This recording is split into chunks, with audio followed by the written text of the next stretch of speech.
जो हर देवी देवता की पूजा करते हैं, उनके साथ क्या होता है। आज मैं आपको एक ऐसी सच्चाई बताने जा रहा हूं जो शायद आपने कभी सोची भी नहीं होगी। एक ऐसा रहस्य जो हमारे मंदिरों में, हमारी पूजा पाठ की विधियों में और हमारी आध्यात्मिक यात्रा में छिपा हुआ है।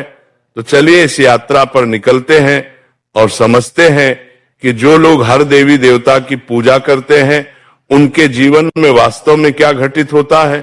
कल्पना कीजिए, एक व्यक्ति की जो सुबह उठकर सूर्य देव को नमन करता है, फिर गणेश जी की आरती करता है, फिर शिव जी का ध्यान करता है, दोपहर में लक्ष्मी माता की पूजा करता है, शाम को हनुमान जी के मंदिर जाता है और रात को दुर्गा माता का पाठ करता है। क्या यह भक्ति है या भ्रम? क्या यह समर्पण है या बिखराव? जब हम हर देवी देवता की पूजा करते हैं तो हम दरअसल एक बहुत बड़ी सच्चाई को नहीं समझ पाते कि सभी देवी देवता एक ही परम सत्य की अलग अलग अभिव्यक्तियां हैं। जब एक साधक अलग अलग देवताओं की पूजा करता है तो उसका मन विभिन्न दिशाओं में भटकने लगता है। ये ऐसा है जैसे एक व्यक्ति एक साथ कई नावों पर सवार होने की कोशिश करे, अंततः वह किसी भी नाव से अपने गंतव्य तक नहीं पहुंच पाता। लेकिन इसका मतलब यह बिल्कुल नहीं है कि विभिन्न देवताओं का सम्मान नहीं करना चाहिए। हमें यह समझना होगा कि सभी देवी देवता एक ही परमात्मा के विभिन्न रूप है और हमें अपनी साधना में एक केंद्र बिंदु चुनना होगा। मैं आपको एक कहानी सुनाता हूं। एक सुंदर सी नगरी में श्याम नाम का लड़का रहता था, तो उसके घर में भी विभिन्न देवी देवताओं की पूजा होती थी। उसकी माताजी लक्ष्मी माता की भक्त थी, पिताजी शिव जी के उपासक थे और घर के अन्य सदस्य अलग अलग देवताओं की आराधना करते थे। लेकिन जब श्याम ने अपने गुरु श्री से इस विषय पर चर्चा की तो उसे एक अद्भुत सत्य का ज्ञान हुआ।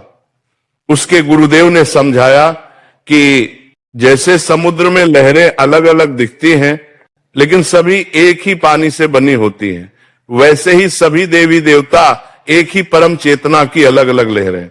जब एक व्यक्ति हर देवी देवता की पूजा करता है बिना इस गहरी समझ के, तो उसकी आध्यात्मिक ऊर्जा बढ़ जाती है।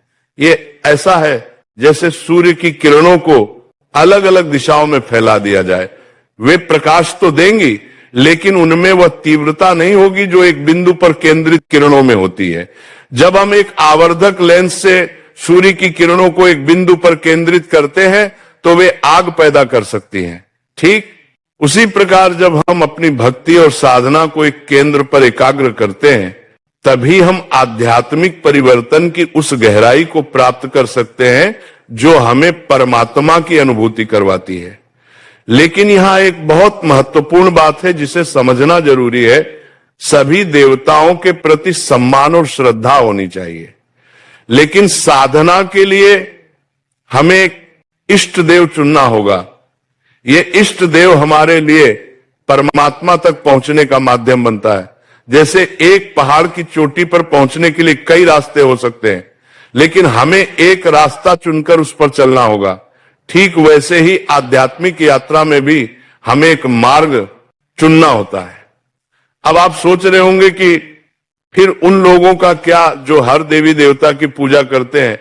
ऐसे लोगों के साथ कई चीजें होती हैं। पहली बात, उनका मन हमेशा चंचल रहता है, वे एक जगह स्थिर नहीं हो पाते। आज वे गणेश जी की भक्ति में लीन होते हैं, कल हनुमान जी की आराधना में, परसों दुर्गा माता के मंत्रों में। इस निरंतर बदलाव से उनकी आध्यात्मिक ऊर्जा कभी एक बिंदु पर केंद्रित नहीं हो पाती। यह ऐसा है जैसे एक किसान हर दिन एक नया बीज बोए, लेकिन किसी एक पौधे को बढ़ने का समय ना दे, अंततः उसे कोई फसल नहीं मिलती। दूसरी बात जो है भक्ति की गुणवत्ता। जब हम अपनी भक्ति को कई दिशाओं में बांटते हैं तो हर दिशा में हमारी भक्ति की गहराई कम हो जाती है। मान लीजिए आपके पास प्रेम का एक निश्चित परिमाण है, अगर आप उसे 10 लोगों में बांटते हैं तो हर किसी को केवल दवा हिस्सा मिलता है। लेकिन अगर आप उसी प्रेम को एक व्यक्ति को देते हैं तो उसकी तीव्रता 10 गुना हो जाती है।